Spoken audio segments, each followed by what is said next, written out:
as we get closer and closer to the trial, all of the cockroaches come out of the woodwork here. They can't wait to get on, make a YouTube video about Kyle Rittenhouse. Well, I do too, but I get my facts straight. And I try to make at least sensible arguments. Not these guys. This is the damage report, and they're going to get together and talk about how mean Judge Bruce Schroeder is and how he's not being fair. Hello out there. I am trying to get through. With his powerful brainwaves cradled in the warmth of reasoning, it's time for Johnnie Walker Dread to straighten you out on a thing or two. Emanating all the way from exciting Las Vegas, Oklahoma, it's the Johnnie Walker Dread Show. Story that we've talked quite a lot about, and we've been moving towards the actual trial, and we noticed a detail about it from the judge that was infuriating. Well, infuriating to you. It made sense to me, but then again, I have actually investigated this trial to a great extent, unlike you. Prosecutors in that trial will not be able to refer to the people he shot as quote unquote victims, according to the judge, while defense attorneys may be able to call them arsonists or looters. This is hardly surprising. Happens all the time. If you're in your house and somebody comes in and burglarizes it and you shoot the person, when you're on trial, you can call him a burglar. Even though the person who broke into your house has not been convicted of burglary, you can still call him a burglar. And the reason why is he's not on trial. It's not his neck that's up for grabs here.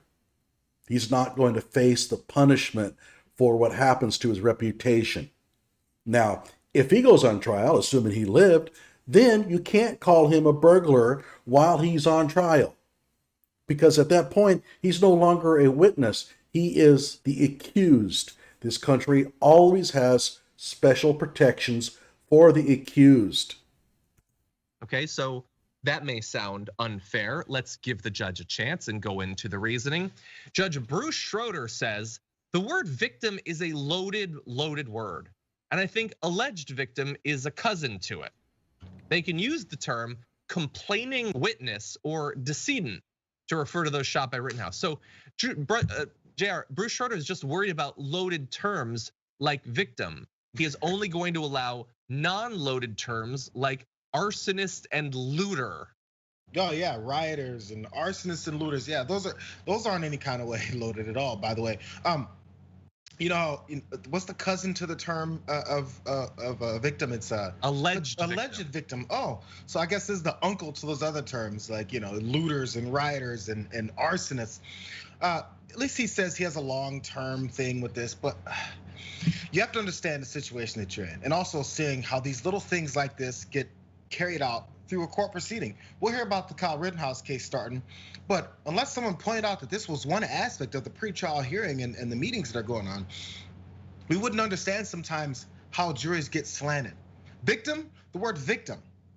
You can't say victim anymore. So again, I'm glad they brought up what do we say? Human, person, deceased? He told you. He said complaining witnesses or decedents. He told you.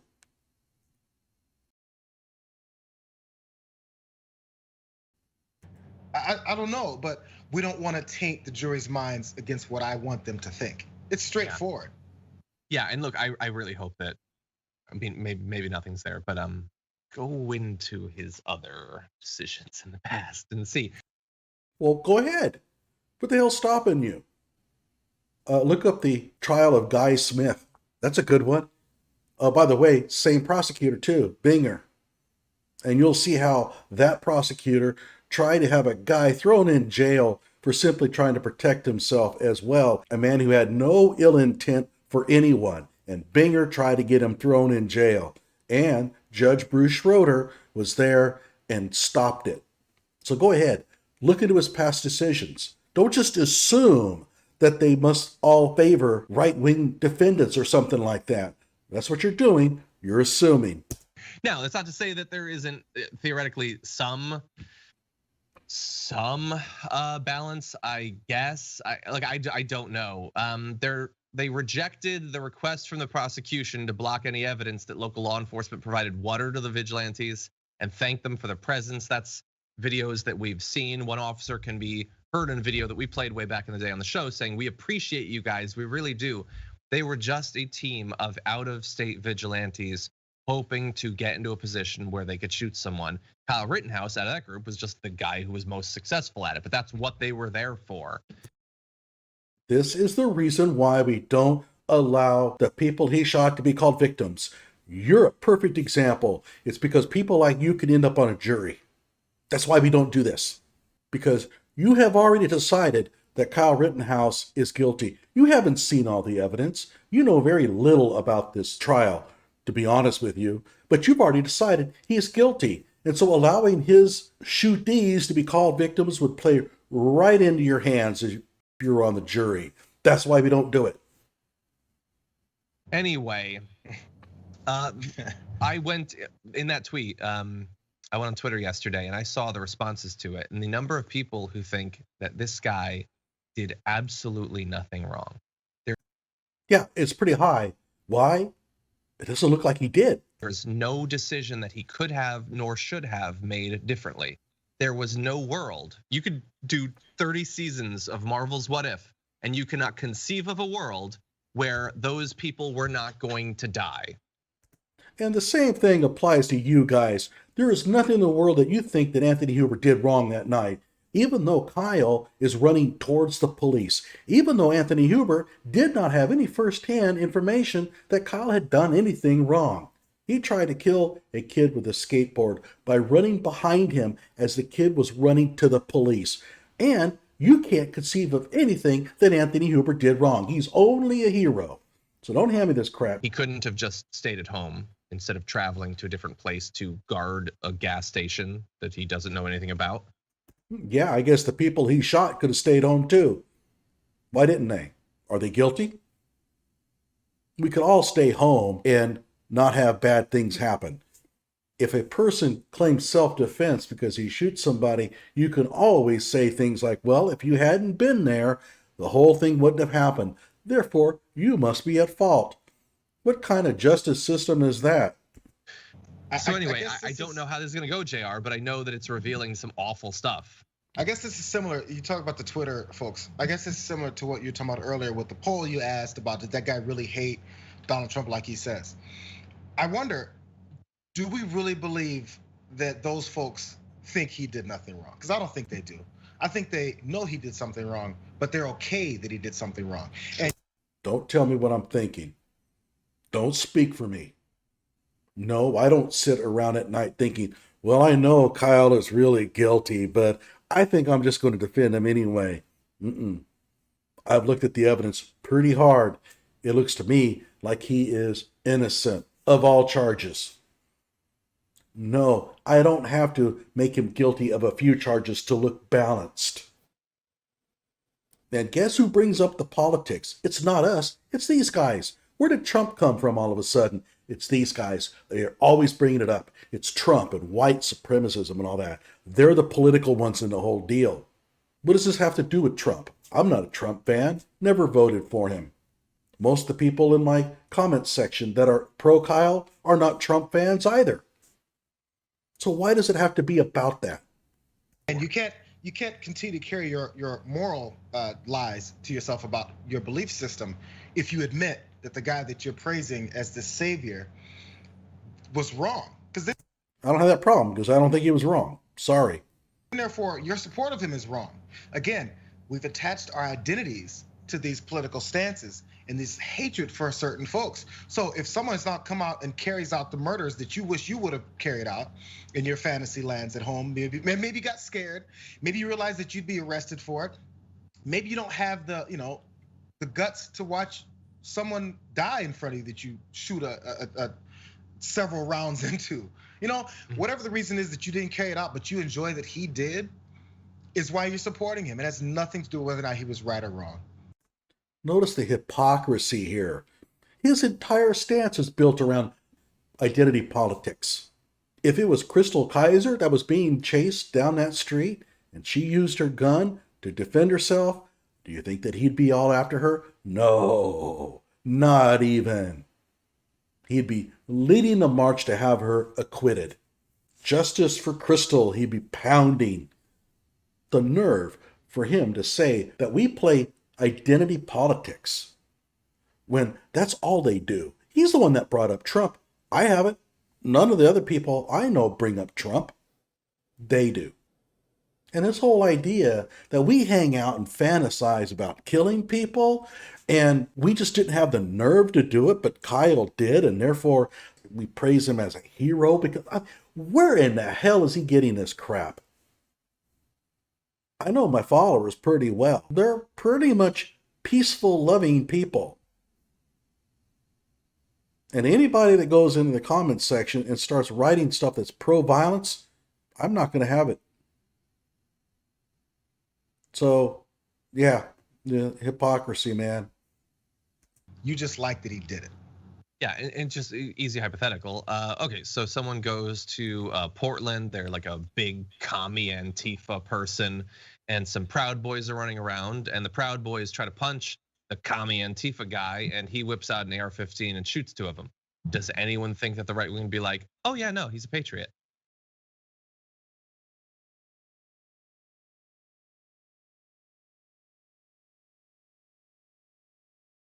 Well, let's see here. Did the person get chased, and did somebody try to take his rifle from him? If so, I have no problem with that person using self-defense. I don't care about his political persuasion. I don't care about his race. I have defended Crystal Kaiser. I even have a link for people so that they could raise funds for her defense. She's young, black, and female, and I am certain that she is not a conservative Trumper. Okay? It doesn't matter. My only concern is that as more and more evidence comes out, it looks to me like she's going to have a rougher time with this safe harbor affirmative defense she's doing. We'll see.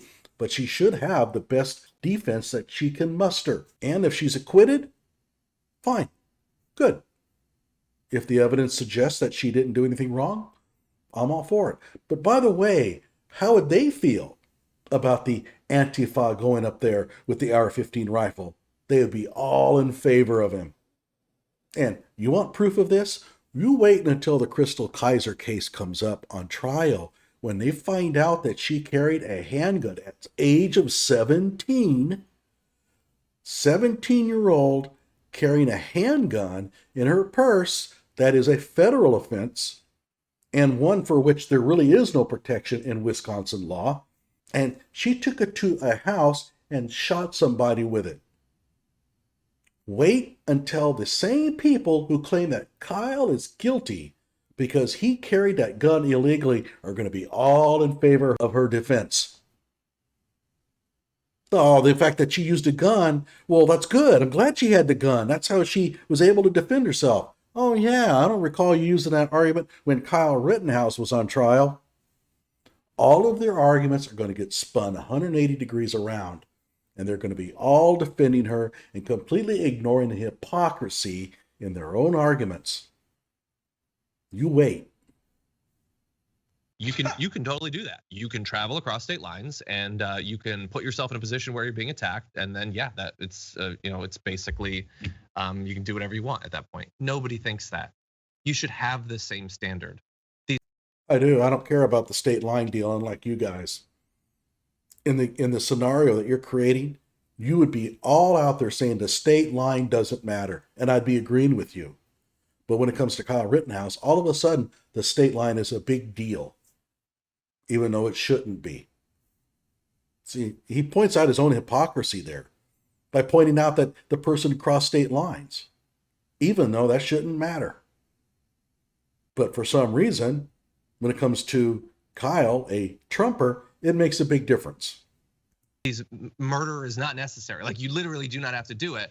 The fact that the cops are on his side, the fact that the judge seems like it's on his side, that millions and millions of Americans are on his side, that is scary. Like, this is a tragedy. In a wider sense, though, this is showing us that political violence, it's all contingent.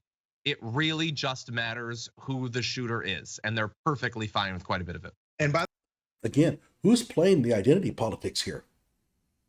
He's the one pointing out about the race of the individual and whether he's white and whether he's a male or a female.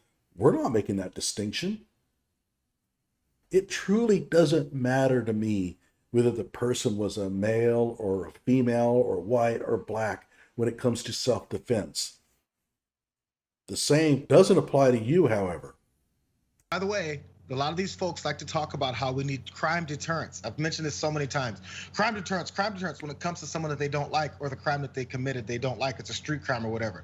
We need to do some serious, harsh consequences and penalties so there's no more followers to this and trying to carry out the same crime.